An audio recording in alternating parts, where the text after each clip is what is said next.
পথে জয় চলে ছড়া পাতা জয় দোরে ও কোন সুরে উতারা মন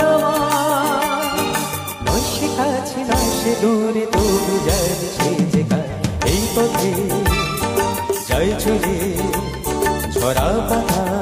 আজকের আমরা যাব পশ্চিমবঙ্গের সবচেয়ে ক্ষুদ্রতম দ্বীপ, যেখানে কিন্তু 4,500 থেকে 5,000 মানুষের বসবাস, ছোট্ট একটি দ্বীপ। ঘোড়ামারা দ্বীপে যেতে হলে কিন্তু একমাত্র ভরসা এই ঘোড়ামারা ফেরি সার্ভিস।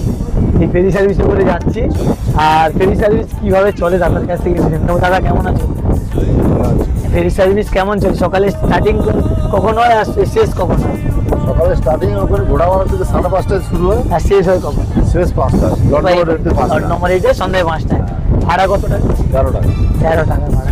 বন্ধুরা, প্রায় 30 মিনিট নৌকাতে বসে অবশেষে আমরা পৌঁছে গেলাম দক্ষিণ 24 পরগনা জেলার সাগর ব্লকের প্রত্যন্ত দ্বীপ, সেটি হলো ঘোড়ামারা দ্বীপ। আর সেই ঘোড়ামারা দ্বীপে পৌঁছে গেছি। ঘোড়ামারা দ্বীপে পৌঁছে দেখলাম ঘোড়ামারা দ্বীপের জলের সমস্যা মেটানোর জন্য রাজ্য সরকারের পক্ষ থেকে প্রতিটি বাড়িতে কিন্তু পানীয় জলের ট্যাপ বসানো রয়েছে, আর সেই ট্যাপ থেকে কিন্তু জল পড়ছে। দাদা, এই যে আগে তো ঘোড়ামারা দ্বীপে পানীয় জলের সমস্যা থাকতো, এখন কেমন লাগছে?